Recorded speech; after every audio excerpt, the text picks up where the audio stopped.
Hey guys, Dan here. Tonight we're going to be taking a look at the Riverside incident. This was released in 2019, and it's Puppet Combo's take on analog horror. Analog horror has been described as a subgenre of found footage that makes use of what would appear to be VHS tapes, old radio and TV broadcasts, emergency alerts, and things of that sort. And this game is fascinating because the footage we're going to see is not only disturbing, but it's remarkably open to interpretation, just by its very nature. So let's go ahead and get started and try to take it all in. Okay, the game begins with a title card that gives us some backstory. It says, in July 1991, a group of hikers happened upon a garbage bag containing a videotape and some articles of clothing in Spring Forest State Park. After viewing the footage, they turned it into the local police, believing it to be a prank. Limited portions of the tape have been released to the public in hopes of identifying the persons involved. Here we are, it's 6:24 p.m., May 19, 1989. This is the first of 7 scenes, okay? After about 6 or 7 minutes, the game will automatically switch to the next scene. One of the more interesting ideas in this game is we're going through this footage, and you, as the player, kind of get to decide what's on the tape to a degree, because you get to play a dual role. First as the person filming, but also as a completely different character, the person viewing the results.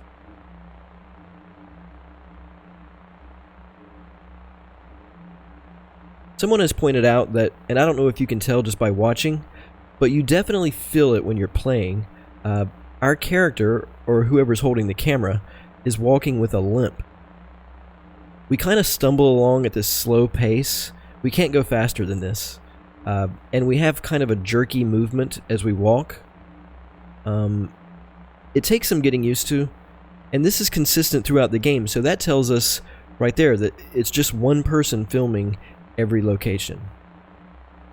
Okay, so the first question is, where are we, right? Well, this is a rundown, dilapidated building, and it's full of trash and debris. It looks like it's been abandoned for years. Here we see the number 666 on the wall. We're going to find a lot of satanic imagery. It's scattered throughout this first scene. I'm just going to keep exploring.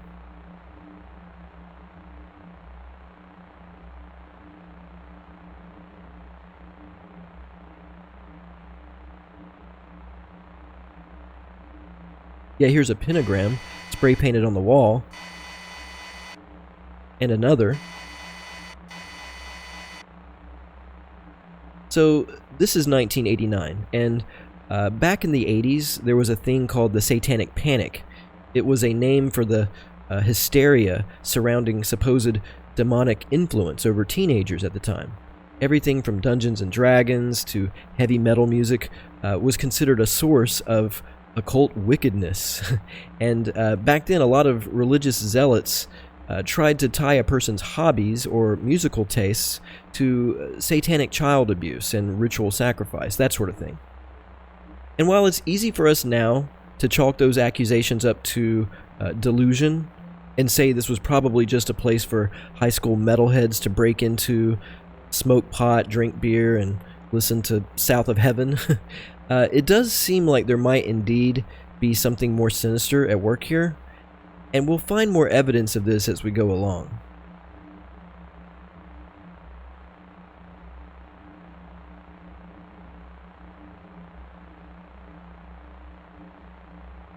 So I've been trying to figure out what kind of building this is, and I think it might be an abandoned school. I mean, we come across desks and chairs, and what looks like a cafeteria or a commons. I don't know, this just seems like a condemned school building. One theory is that maybe we're some kind of urban explorer. Maybe the filmmaker has a habit of investigating old ruined buildings. Uncommon, but relatively harmless, right? Yeah, except I don't think so. Remember, we're watching police-sanctioned footage from a videotape found by hikers. So there's got to be something criminal here, somewhere. something we have yet to see.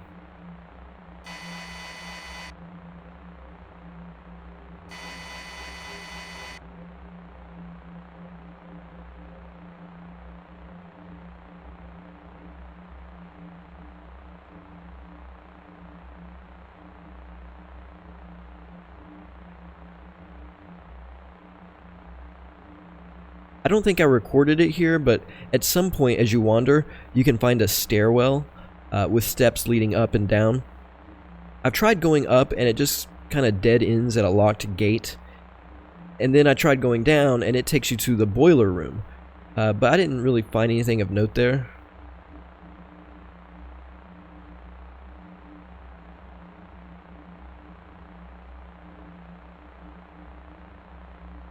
Okay, so now we've switched to the second scene, and almost immediately we discover a doll sitting by itself. To me it looks like a boy doll. I'm not sure what its purpose is, except to, I don't know, give us the creeps. We're given about 5 minutes to explore this area, which I think it might be a completely different building. If you look at the timestamp, 45 minutes have passed since we were at the school, so I think that gives the filmmaker enough time to visit another locale, you know? I think this might be an abandoned hospital, to be honest.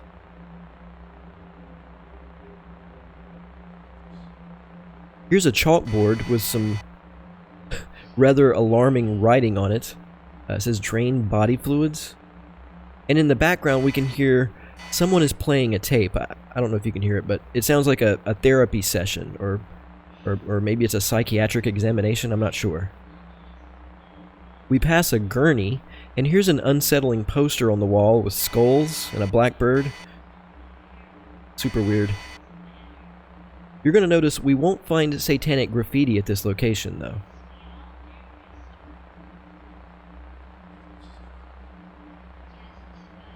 It really is hard to tell what this place is. Maybe a fire took place here. Like I said, I'm guessing it's a hospital because of the gurneys and beds and what looks like burnout medical machinery. I wish we could make out more of what they're saying. Maybe I'll shut up for a second and we can listen in.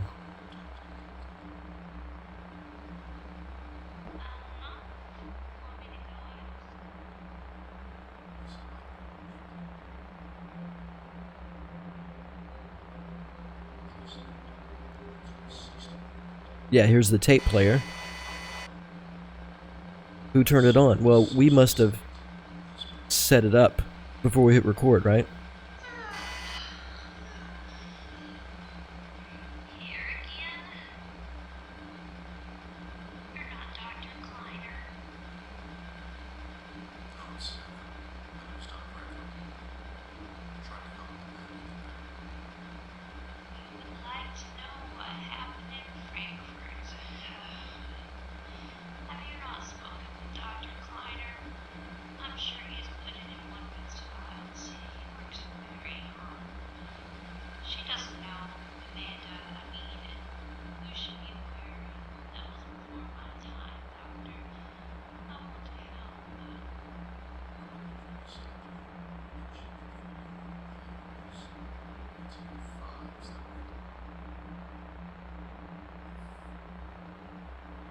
I couldn't find anything else of interest, so I'm going to skip ahead to the next scene. Okay, now this is scene 3. We see a gas canister, a bed, and dirty mattresses on the floor. It's 7:45 p.m., still May 19, which I looked up the day of the week, and I guess that was on a Friday. So it's Friday, May 19th. This scene, it's only been 30 minutes since the last segment, so I think we're still at the hospital. Except maybe this is some kind of psychiatric ward. The rooms are so small, but the only thing is, I don't see bars on the windows, so I'm not really sure, to be honest. We're only given a couple of minutes in this scene before it switches, but we're about to find some pretty hair-raising evidence here. Check this out. We come across bolt cutters.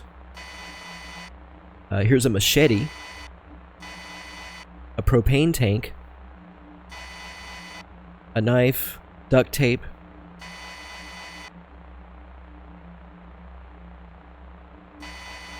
Over here we see rope and a shovel.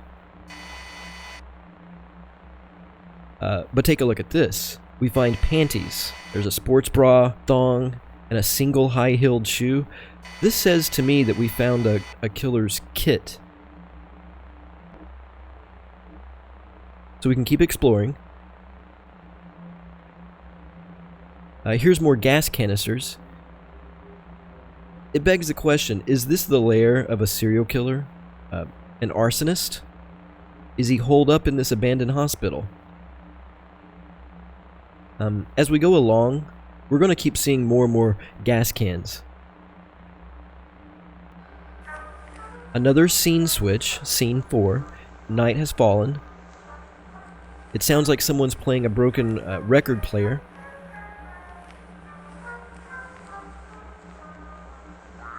So 2 hours have passed, and I have no idea if we're even in the same location or not. We have about 4 or 5 minutes to explore this part. Maybe it's a condemned apartment building. I don't know, but there are a couple of points of interest here that I wanted to show you. Yeah, you can see the moonlight shining through the window. So the first thing that I wanted to show you was this room right here. See? Lit candles form a circle on the floor. Is this some sort of ritual taking place here? It almost looks like a seance. And it's worth noting that our cameraman doesn't seem fazed by the creepiness. He doesn't quicken his pace or anything. He seems calm and steady. Coming up, we're going to notice a more pronounced kind of static on the screen. In other puppet combo games, a lot of times that means the killer is nearby, but I feel like that's not the case here. I don't believe it has any importance because I would submit that in this game, we are the killer. We are responsible, and maybe we're recording this macabre home video for posterity and, I don't know, ghoulish delight. Let's keep looking.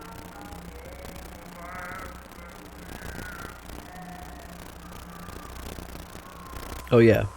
Here we come upon a second doll, a girl doll, just casually sitting on the sofa.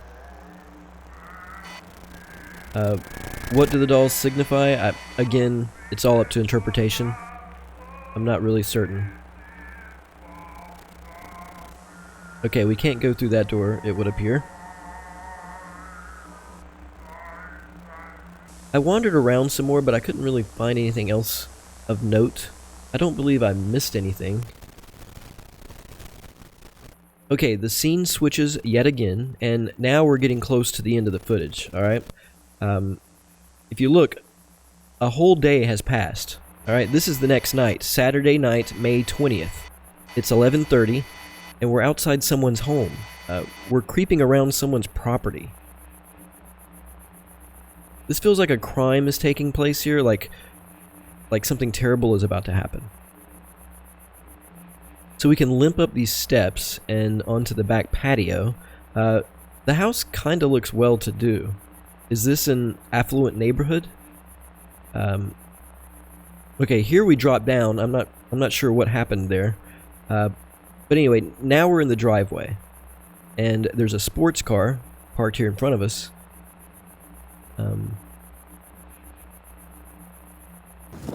The scene switches again, slightly. It's only 2 minutes later. It's the same house. Looking out at the skyline, it kind of looks like Los Angeles, doesn't it? I mean, the game is called the Riverside Incident, so could it mean Riverside, California? I'm not sure. I'm just speculating. But yeah, we're in a bedroom. It sounds like someone is home, and we've broken in.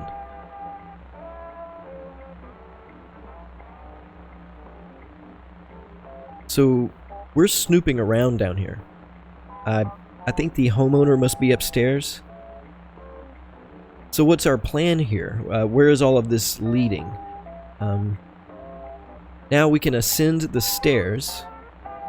This is so creepy. It just feels so wrong. So this is the second floor. There doesn't seem to be much going on here. Here's a phone. There's a kitchenette. And over here is a dining room table. A lot of chairs. It looks like they might throw a lot of dinner parties. I don't know. They've got a great view of the city from here. That's for sure.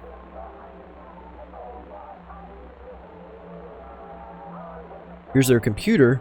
And in the background, we can faintly hear the Bugs Bunny cartoon theme song.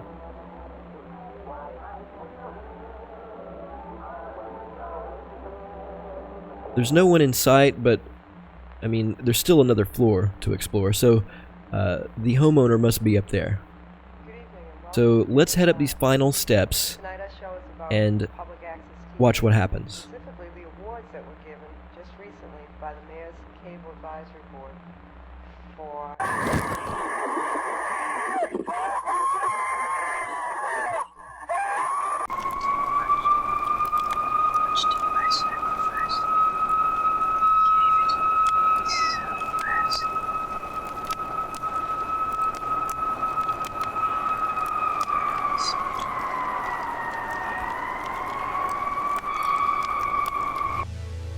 Pretty crazy, right?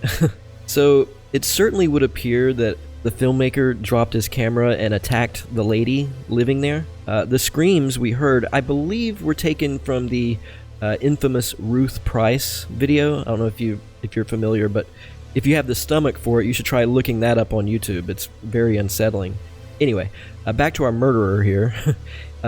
So he was standing on the hillside observing a house in flames while whispering some insane gibberish. My guess is he killed the lady who lived there and committed arson to destroy any forensic evidence of his crime. But yeah, that's the end. What'd you think? This story was heavily inspired by the Stockton Arsonist. And if you're not familiar with that, it's a true story that took place in 1989 in California.